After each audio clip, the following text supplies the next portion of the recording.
کہ میرے ساتھ جو ہوا کہ یہ اور کسی کے ساتھ نہ ہو.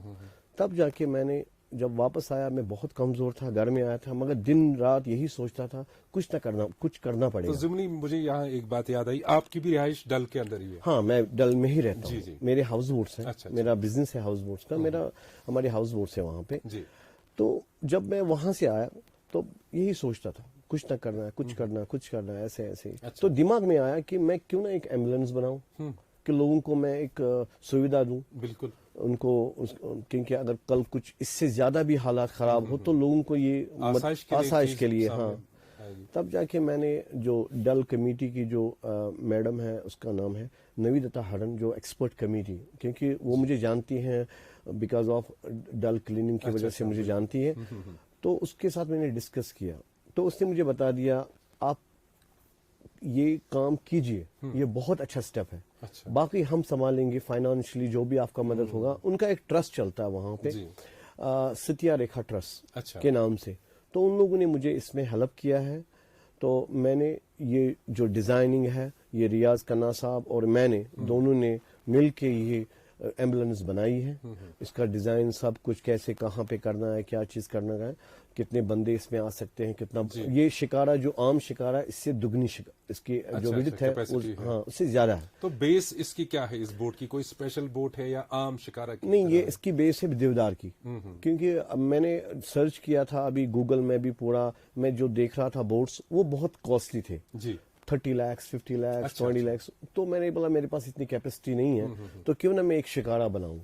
شکارہ میں نے جب ماڈیفائی کیا شکارہ کو, اس کو پھر میں نے المونیم اوپر سے جو المونیم کا بنا دیا, باڈی بنا دی, اس میں آئرن بھی لگ گیا, المونیم بھی لگ گیا, دیودار بھی لگ گیا. یعنی آپ نے بیس سے لے کر کے ہی شروع کیا؟ ہاں, بیس سے. ایسا نہیں تھا کہ کوئی بوٹ موجود تھی آپ کے پاس اور اس کو آپ نے اوپر کچھ؟ نہیں, ایسی بوٹ تھی ایک, وہی اسی کے اوپر ہم نے ماڈیفائی کیا. مگر وہ اس کی جو عام شکارہ ہے اس کی وڈت 3 یا 4 فٹ ہوتی ہے, اس کی وڈت 6 فٹ ہے. اچھا. یہ بڑی شکارہ ہے. اس کے اگر آپ بیک سائڈ سے اس کو دیکھیں گے نا, پیچھے سائڈ سے, تو یہ 2 شکارہ لگتے ہیں. ہے ایک ہی شکارہ. تب جا کے میں نے اس کو, اب اس کی کیپیسٹی لگ بھگ 14-15 بندوقیں ہیں.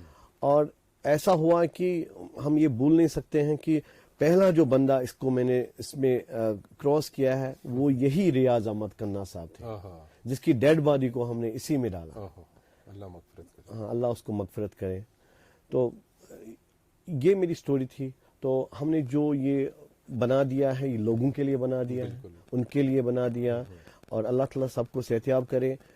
تو انشاءاللہ آگے جا کے اس میں جو بھی ایکوپمنٹس لگ جائیں گے, جو بھی ڈاکٹر سے بات ہوئی ہے, ان سے بات مجھے ہوئی ہے, ان لوگوں نے جو باتیں جو ایمرجنسی ایکوپمنٹس میں لگنے والے ہیں وہ میں نے آلریڈی آرڈر کیا ہوا ہے.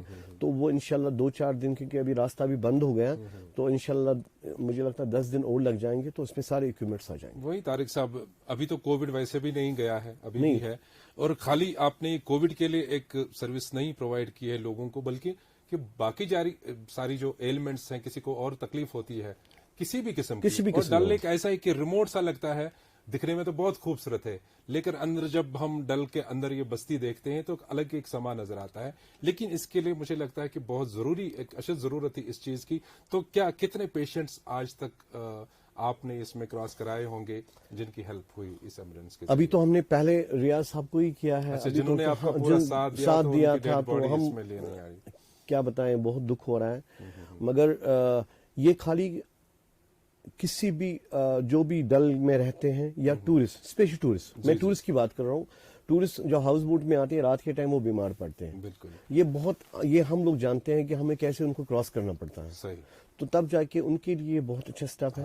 اور جو اندرونی لوکلز ہیں, اندرونی ایریاز میں جو رہتے ہیں, ان کے لیے بہت اچھا ہے. میں کوشش کر رہا ہوں انشاءاللہ اس کے اندر ایک ڈاکٹر میں رکھوں. اس کے ساتھ میں ابھی بات ہونی ہے, گورنمنٹ سے بھی بات کروں گا انشاءاللہ. آپ کی وسادت سے بھی میں ان کو بتانا چاہتا ہوں کہ مجھے ڈاکٹر کی ضرورت ہے اس میں, جو وہاں پہ اگر کسی کو چھوٹا سے, کسی کو ہائی پریشر بھی ہو گیا, کچھ بھی ہو گیا, تھوڑا بہت.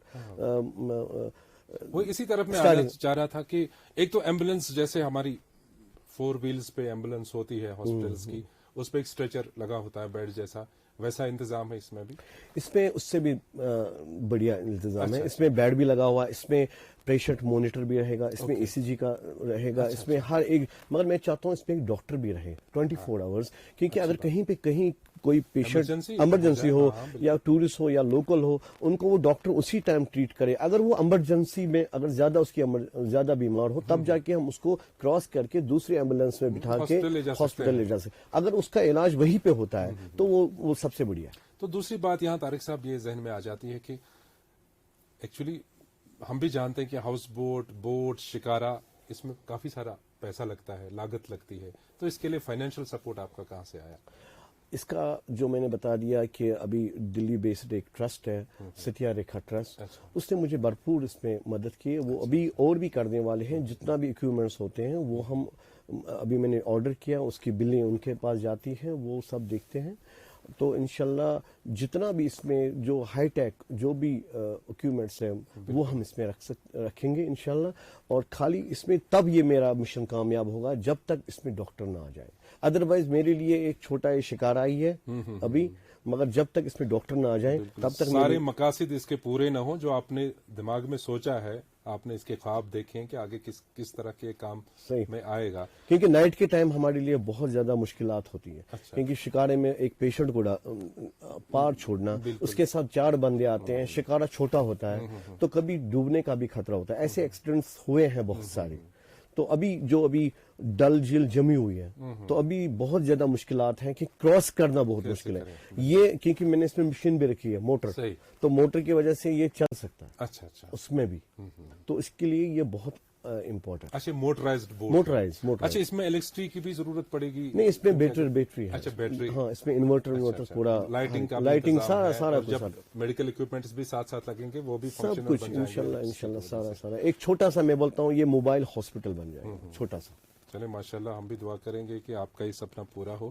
اور باقی جو آپ کے کام ہے طارق صاحب, آپ ڈل کی صفائی کو لے کر کے بہت سارا کچھ کرتے ہیں, تو آگے کیا پلانز ہیں آپ کے اس ایمبولینس کا؟ اگر یہاں پہ خواب آپ کا پورا ہو رہا ہے تو اس کے آگے کیا پلانز ہیں؟ میرا ایک اور پلان ہے کہ میں ایک فائر سروس وہاں پہ ایک بورڈ بناؤں اپنا, کیونکہ ہمارے وہاں پہ ہے وہ سفیشینٹ نہیں ہے. اچھا, ہمارا ایک اسٹیشن ہے ڈل گیٹ کے اوپر, گھاٹ نمبر 1 کی.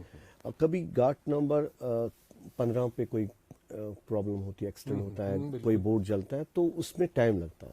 میں چاہتا ہوں کہ 2-4 میں رکھوں, چاہے کبوتر خانہ میں ایک رکھوں, نگین کی سائڈ سے ایک رکھوں. میرا ایک پلان ہے کہ میں ایک ایسا بورڈ بناؤں جو بہت فاسٹ بھی جائے اور نزدیک رہے. اچھا, جو 2-4 جگہوں پہ رکھوں. تو اس کے لیے میں کام ابھی کر رہا ہوں. بات ہو رہی ہے اپنے جو فائنانسرز ہے, جو ڈونر ہے, ان سے بات ہو رہی ہے کہ ایسا کرنا ہے. طارق صاحب جیسے کہ میں نے انٹروڈکشن میں ہی آپ کی بچی کا ذکر کیا, جنت بھی ایک میرے خیال سے 2-3 سال پہلے جب انہوں نے وہ ڈرائیو سٹارٹ کیا تھا ڈل کی صفائی کا, تو بہت جب وہ 5 سال کی تھی, اب وہ 8 سال کی ہے, بہت چھوٹی بچی تھی تب. تو ایک تحریک سی ملتی ہے لوگوں کو کہ ایک چھوٹی سی بچی اگر ننھے ہاتھوں سے صفائی کرتی ہے, کہیں پولیتھین, کہیں بوٹل, کہیں کوئی ریپر اٹھا کے اس کو کشتی میں ڈال کے ڈل کی صفائی کرتی ہے, تو کیا لگتا ہے آپ کو, یا آپ بھی انڈیویجولی بہت سارا کام کرتے ہیں ڈل کی صفائی کو لے کر, لوگ جڑتے ہیں, کوئی ترغیب وہ لیتے ہیں, انسپائر ہوتے ہیں آپ کے کاموں سے؟ بہت کچھ ہوا ہے. مجھے لگتا ہے کہ میری بیٹی نے جو کام کیا ہے کہ ڈل کو وہ صاف نہیں کر سکتی, وہ ایک میسج دیتی ہے. میسج میں بھی ڈل کو صاف نہیں کر سکتا, میں بھی ایک میسج دیتا ہوں, مگر لوگ سنتے ہیں. لوگوں کو بہت, ابھی دیکھیے ڈپارٹمنٹ جو ہے وہ روز آتے ہیں, جو کلیکٹ کرتے ہیں گاربیج وہاں سے, ہم جمع کرتے ہیں اپنے اپنے ڈسٹ بنوں میں. اور جو بھی شکارا والا ہے, آج کی ڈیٹ میں ہر ایک شکار والا ڈسٹ بن رکھتا ہے. اگر کوئی ٹورسٹ کوئی بھی گاربیج پانی میں پھینکتا ہے تو وہ اس کو وہیں پہ ڈانٹتا ہے, بھائی شکارا میں رکھو. اچھا, تو نظر ہے ان کو یہ بیداری آ گئی, جو ڈل کے انمیٹس ہیں, جو وہاں کے ہاؤس بوٹ مالکان ہیں یا جو شکارے والے ہیں, سب میں بیداری سینس آ گئی ہے کہ ہم اپنے ٹورسٹ کو بھی طریقے سے روکیں, یا لوکلز آ جائیں ان کو بھی کچرا ڈالنے سے. جیسے ہم بلواڑ میں جاتے ہیں, لوگ آتے ہیں ٹہلنے کے لیے سویرے یا شام کو آتے ہیں, جو بھی وہ کھاتے ہیں یا وہ رکھتے ہیں وہ اس کے سڑک کے اوپر, تو ہوا آتی ہے تو وہ ڈل میں چلا جاتا ہے. تو وہ نہیں ہونا چاہیے, کیونکہ ابھی اتنے سارے ڈسٹ بنس لگے ہوئے ہیں, ان کے اوپر نظر ہی نہیں ہے, کیونکہ ہماری عادت بنی ہوئی ہے, چلو کھاتے ہیں تو پھینکتے ہیں, یہ نہیں دیکھتے ہیں کہ ڈسٹ بن آگے ہیں. تو میری بیٹی جو ہے اگر وہ کچھ بھی کھاتی ہے وہ اپنی جیب میں رکھتی ہے, گھر میں ڈسٹ بن میں ڈالتی ہے یا کہیں پہ. اور بہت سارے لوگوں کو اس نے اسٹاپ پہ وہیں پہ پکڑا ہے, ارے آپ کیا یہ کیوں پھینکا ہے, ایسا ہوا ہے، میں نے دیکھا ہوا ہے، بہت بار ایسا ہوا ہے. مگر ہماری یہی گزارش ہے کہ اگر ڈسٹ بن لگے ہیں تو آپ ڈسٹ بن کا یوز کیجیے. آپ کیوں پانی میں پھینکیں گے، یا آپ سڑک کے اوپر کیوں پھینکیں گے؟ خیر طارق صاحب، آپ نے بہت ہی خوب کام کیا ہے، بہت اچھا کام کیا ہے، اور ہم امید کریں گے کہ آپ کا یہ جو ڈل کے تحفظ کے حوالے سے آپ کا مشن ہے، آپ اس میں کامیاب ہوں اور بھی لوگ ساتھ ساتھ جڑیں. تو آگے جو آپ کے پلانز ہیں ان پر بھی اللہ آپ کو کامیابی دے، اور آپ کے ساتھ لوگ شانہ بشانہ ساتھ رہیں اس اچھے مشن میں. تو آپ کا آج کے اس پروگرام میں یہاں آنا بہت بہت شکریہ، ہمارے لیے باعث مسرت ہے. آپ کا بہت بہت شکریہ، مہربانی. خدا حافظ.